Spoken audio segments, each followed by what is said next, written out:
Hello, ladies and gentlemen. Eddie Marcus here, spokesman and advocate of basic human rights for all people.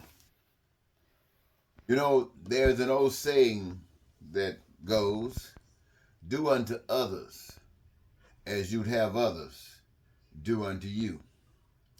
And if you know who you are, if you care about yourself, you respect and love yourself, then you would know how to respond to others the same as you'd have them respond to you. And if you are true, then just knowing yourself would qualify you to perhaps even contemplate systems, perhaps even systems of government that would work well for everybody else, simply because it works well for you. Now, if that statement is true, then so be it. Now, as spokesman and advocate for basic human rights for so many years, and caring, committed, I feel confident that what I feel for me is okay. Really okay. What I feel for you is really, really okay.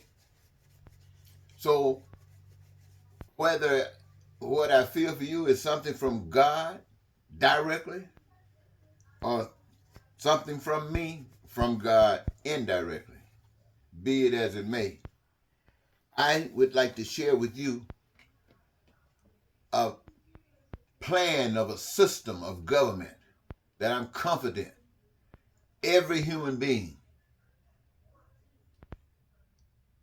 at least 90% of every human being on earth, is hoping, needing, wanting, and desiring a system such as this.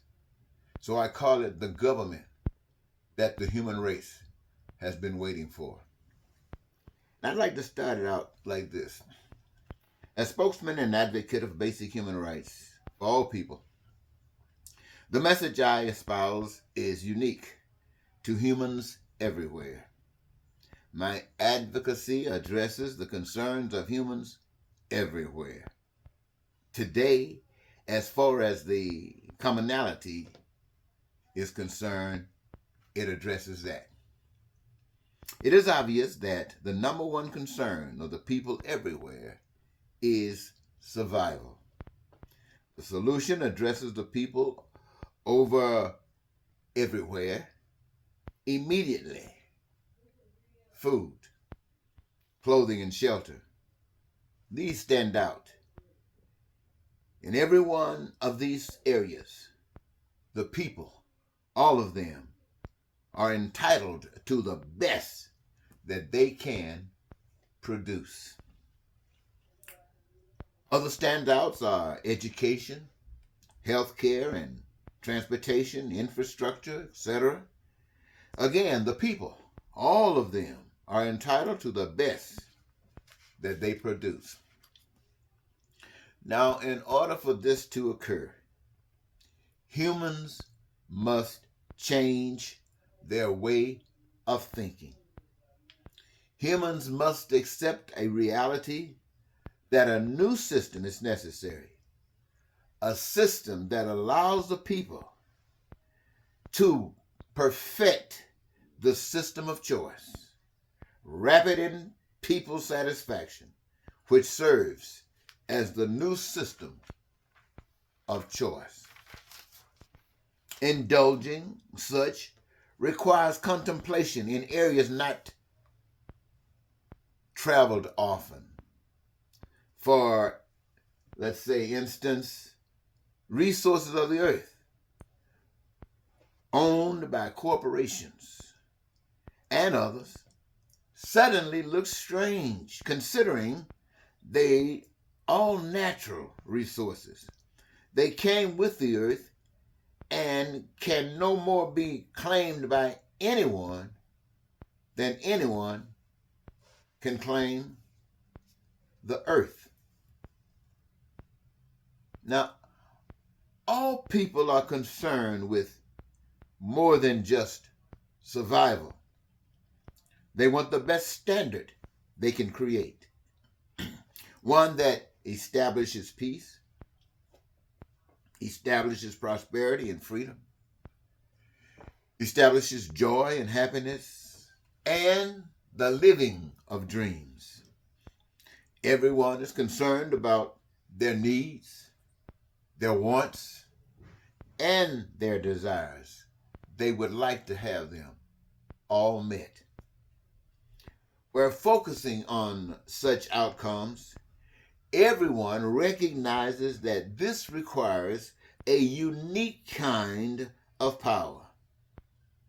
Power that's not seen before.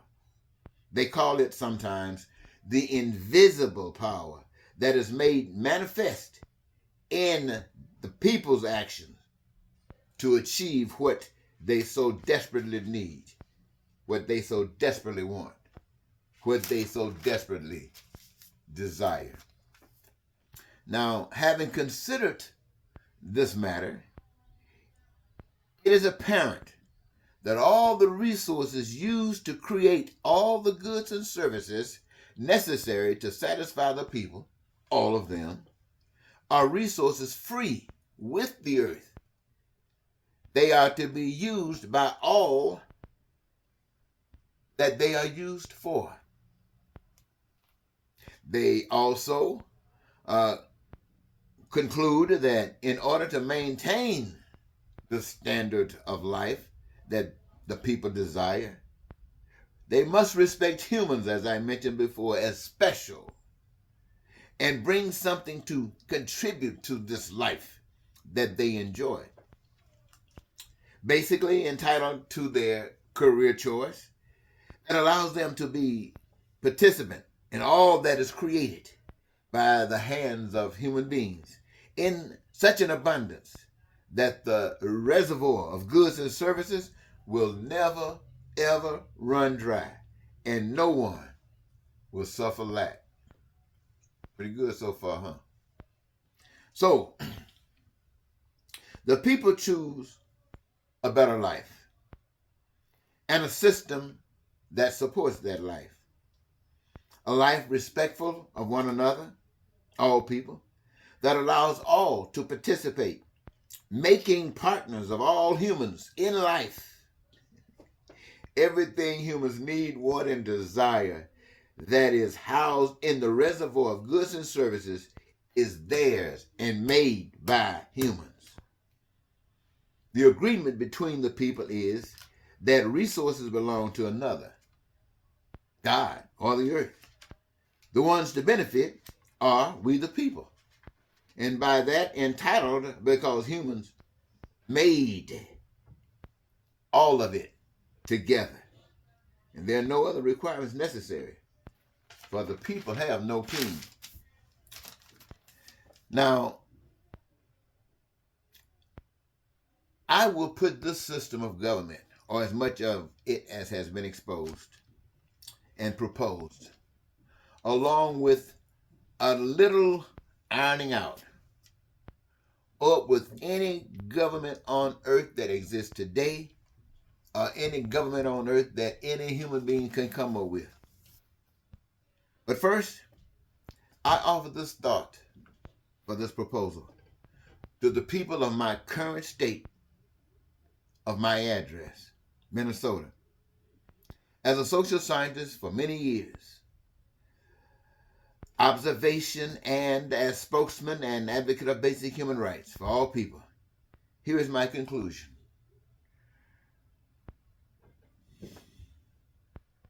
Relatively to all daily lives, in order for success, it will require that all the people, starting here in Minnesota, for without you, all that is ever said is just words. You noticed there was no in-between people in this. You noticed there was no money involved. There was no debt. There were no fees. And if you do not understand how the people who, all of these people who engage themselves in the process of causing a manifestation of enough goods and services that have been determined by the people that are essential in such a magnitude that that reservoir will never run dry, meaning that everybody, part ownership in all that exists, have what they want. Food, clothing, shelter, education, transportation, all those other things that causes peace and prosperity, freedom and joy, and to live your dreams, your needs, your wants, and your desires met. Never having to lie, never having to cheat, never having to deceive, never ever having to hate, never ever having to be a racist, never ever having to be a bigot, never ever have to walk around with guns shooting people, never ever have to be ugly and mean to people and thinking about killing people or going to war. No, those are the ways of men and people who do not care about other people. What I've just shared with you is a love for self and everybody else. Take it for what it's worth, ladies and gentlemen. Until next time, this is Eddie Marcus saying goodbye for now.